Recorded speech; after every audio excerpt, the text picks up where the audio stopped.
Once in a while, when I see employees smoking, I warn them about its dangers. It's a costly habit, and many have been doing it for years.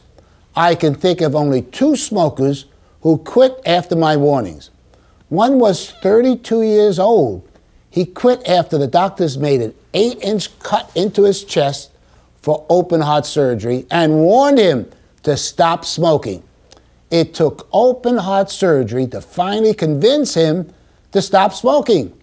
After this event, another smoker told me he had quit. To change destructive habits, some only listen when a sledgehammer hits them over the head. Parents, teachers, clergy, and friends warn them, but they refuse to change. Some have the habit of smoking marijuana, others sniffing glue, drinking alcohol, popping pills, or taking drugs. Some young superstar actors and singers are popping pills, so why not do the same? Some teens have farming parties where they get together and barter for their parents' over-the-counter and prescription drugs. Some mix these drugs with alcohol. Because these chemicals cause a sensation of well-being, many become addicted because their body craves these experiences. Some of these drugs can cause liver failures, seizures, brain bleeding, memory loss, depression, insomnia, anxiety, suicidal behaviors or attempts, and even death from overdose.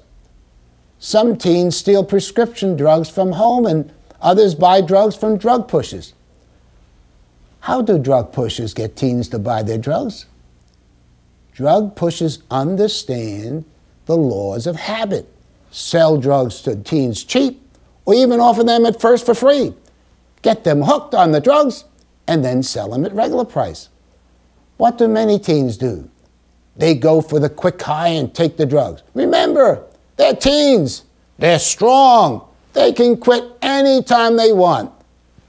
The trouble is teens don't understand the power of habits. Established habits are extremely difficult to overcome. Taylor Hooton smiled a lot, was popular with girls, and had many friends. He dreamed of becoming the starting pitcher for his high school. His baseball coach said he always came to the field in good spirits. A junior varsity coach suggested to 6-foot 1-inch Taylor he should get bigger. Taylor listened and began taking steroids. He added 30 pounds to his weight and now weighed 205 pounds. But something happened to this normal, upbeat kid. He flew into rages and stole several $100s from his parents. His behavior became worse. "I'll just take a knife and end it now," he once told his parents. His parents sent him to a psychiatrist and was prescribed an antidepressant to fight the depression he would experience from withdrawing from steroids. They went on a trip and his parents found that he had stolen 2 digital cameras and a laptop computer from the hotel where they had stayed. They grounded him. He asked his mother to reconsider, but she refused.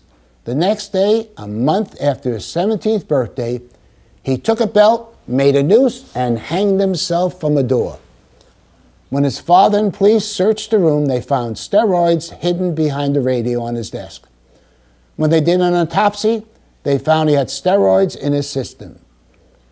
Teenagers today are stealing pills from medicine cabinets and sharing them with friends at farming parties. Teens throw their pills into a bowl and grab an assortment. Other times they barter their pills. Don't teens think what could happen? And often what they do, they take the pills and mix them with alcohol. They don't realize that sometimes their mixing up pills can lead to deadly consequences. One 18-year-old teenager combined beer and methadone, and they found him later dead. He was the son of a fire captain. Kids don't realize that many of these drugs at farming parties are depressants. And by adding alcohol, another depressant, it decreases brain activity and can cause them to go to sleep permanently. Many of the 75 million baby boomers who have experimented with drugs in their teens are now getting older. Now their lifestyle of recreational chemistry begins to show. They have lived for years with their addictions. At one of the places that try to help these older former recreational drug users, one finds that there are many with canes. Many of them, who are comparatively still young, have wrecked joints because they didn't treat their diabetes, and also bad hearts and defective livers. Why do these people in their middle age have all these problems? They fooled around with recreational drugs when they were young. And I know that those who are reading this are teens, but let me warn you, chickens come home to roost. If you think you can abuse your body as a teen and there are no future consequences, you're dreaming. Would you like to join those in middle age who are now having to walk around with the aid of a cane with bad hearts and bum livers because of some foolish thing you started as a teenager?